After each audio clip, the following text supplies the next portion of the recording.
Salut les geeks, c'est Nawak, bienvenue dans cette toute nouvelle vidéo. Alors aujourd'hui, pas d'unboxing, j'ai fait un titre un peu aguicheur.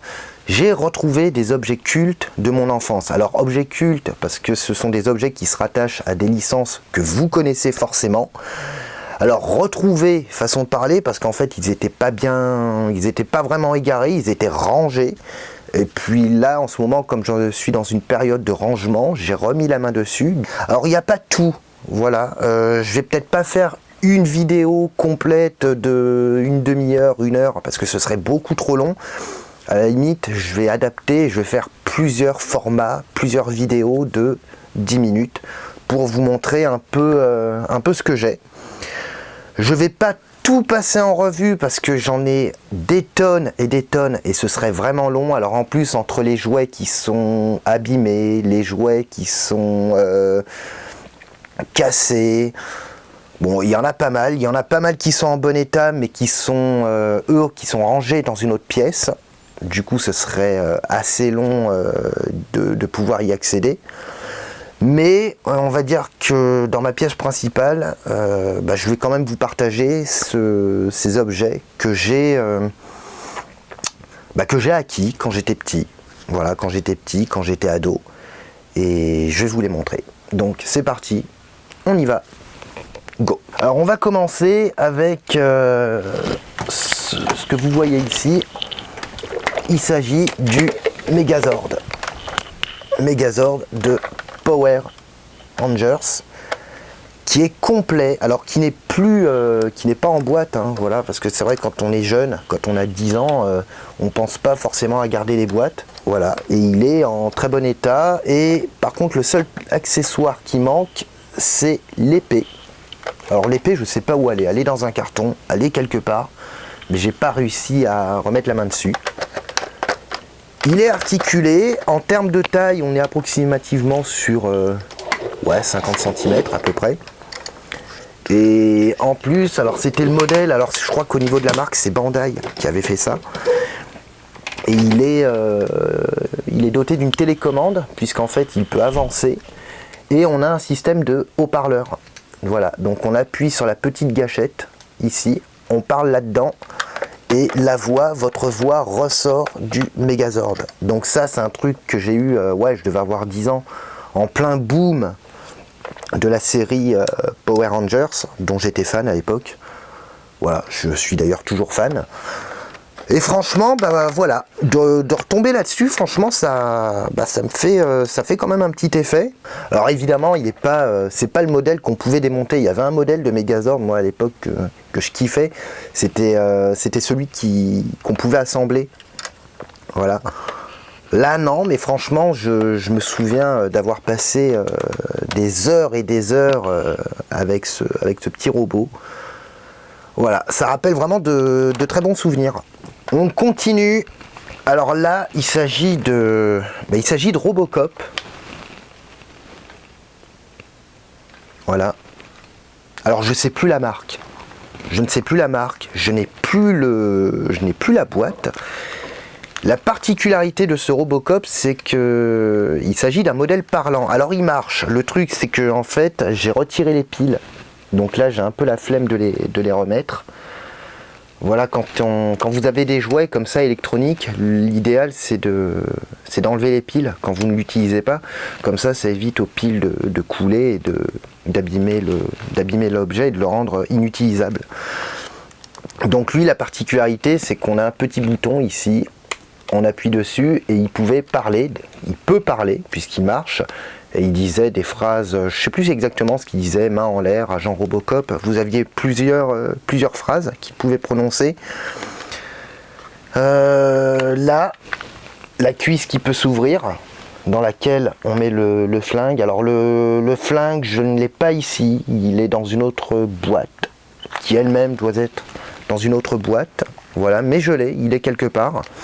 Et on a aussi un autre truc, c'est il a cette particularité, c'est qu'on peut enlever sa main et la remplacer par le bazooka électronique qui marche. Alors là, c'est pareil, là ça marche avec des petites piles format montre que je n'ai pas, mais Je sais qu'il marche, en tout cas, ça, j'en ai la certitude. À l'époque, je sais pas combien ça coûtait, ça, mais ça coûtait une blinde. Sincèrement. Alors, si certains se rappellent du prix, je crois que le Robocop grand format, ça coûtait pour aller pas loin de 500 francs. Hein. À peu près, je dis bien à peu près. Et franchement, pour un jouet des années 90, mais franchement, il est classe, quoi. Il est classe.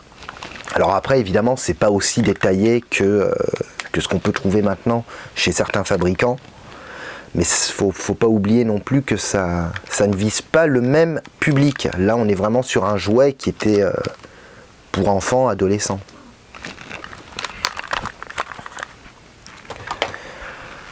Parmi les objets que j'ai retrouvés, là on va s'intéresser à Batman. Alors, c'est pas la Batmobile de Batman, c'est le coupé de Bruce Wayne. Je sais même pas s'il apparaît dans le dessin animé.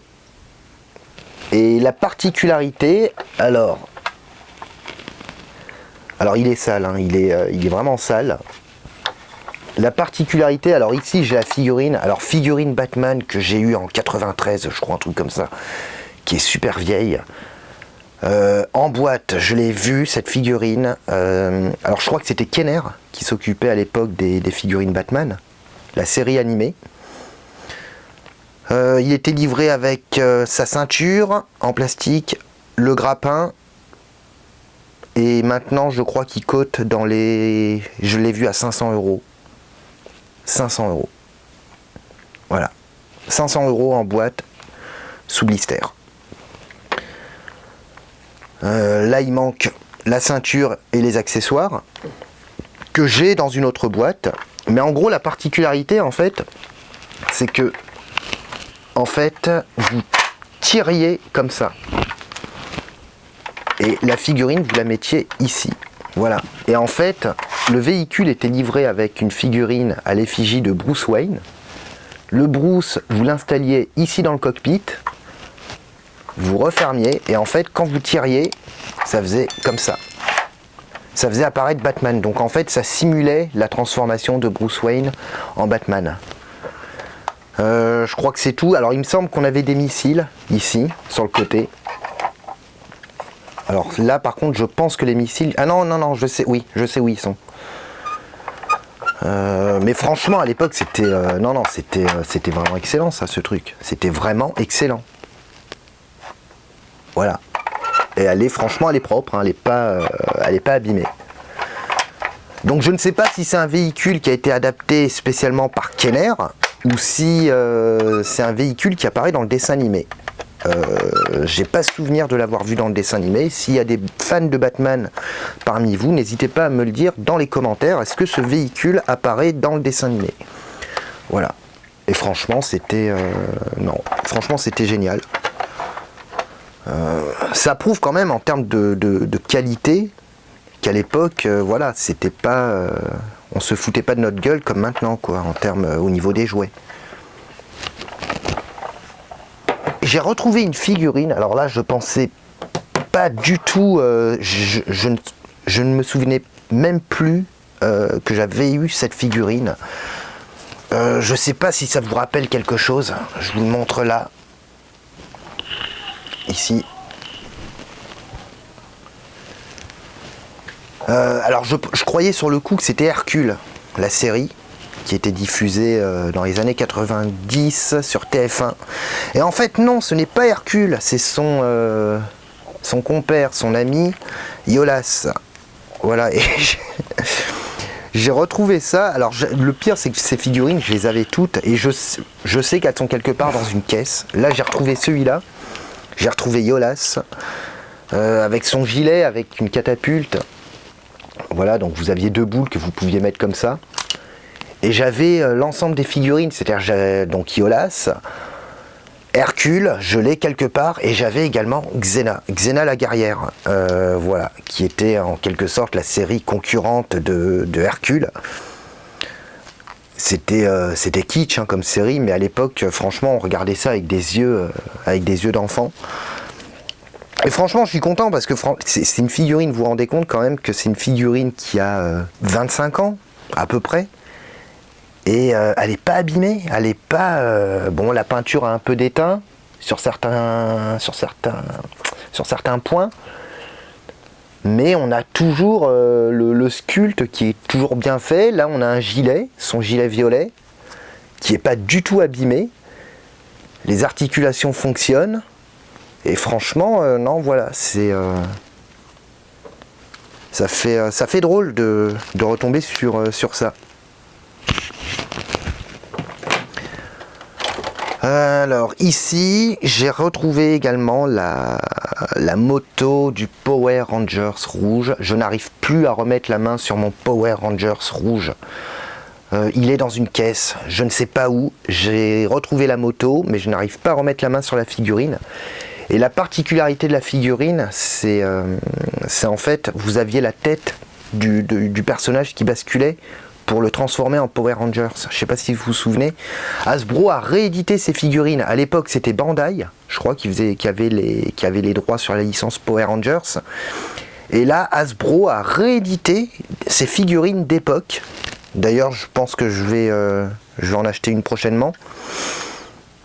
Et j'en avais deux. J'avais le Power Rangers rouge et j'avais Billy. Je ne sais pas si vous vous souvenez, c'était le Power Rangers bleu, symbolisé par le Triceratops. Et là, c'est la moto du Power Rangers rouge. Et il me semble, là je vois la tâche, je crois qu'il y a un sidecar qu'on peut atteler à la moto.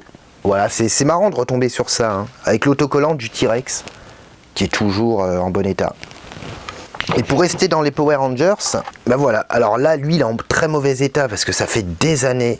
Donc là, on est sur une figurine grand format, on va dire. Power Rangers noir, symbolisé par le mammouth. Ça va. Et Hasbro, il me semble que c'est Hasbro qui a réédité des figurines comme ça. Alors les figurines petit format, 10 cm, et les figurines, là, je crois qu'on est sur 25 cm à peu près. Ils les ont rééditées. Et je pense que je vais en racheter une ou deux, parce que franchement, c'était énorme. Comme gamme de jouets et comme série, c'était vraiment bien. Bah, je vous retrouve pour une nouvelle vidéo où je vous montrerai un peu le reste. N'hésitez pas à vous abonner, ça reste le meilleur moyen de me soutenir. Voilà, je reçois quand même pas mal de MP sur Instagram, des gens qui me posent des questions sur mes collections, sur mes figurines et tout, et qui visiblement consultent, regardent mes vidéos, mais ne sont pas forcément abonnés, tout simplement parce que visiblement, de ce que j'ai compris, ils n'ont pas de compte Gmail ni de compte Google, du coup ils ne peuvent pas s'abonner. Mais j'ai reçu quelques messages de gens plutôt sympas, bienveillants, qui me disent qu'ils regardent souvent mes vidéos et que ça leur évoque parfois des souvenirs par rapport à certaines licences que je propose en unboxing. Voilà, donc n'hésitez pas, je vous mettrai les liens dans la description. Je suis joignable sur Facebook, je suis joignable sur Instagram. N'hésitez pas à laisser un commentaire, n'hésitez pas à lâcher un pouce, n'hésitez pas à activer la cloche pour vous tenir au courant des dernières sorties de la chaîne. Moi, je vous prépare un épisode 2. Je vous retrouve prochainement pour une nouvelle vidéo. Et puis, d'ici là, portez-vous bien. Ciao.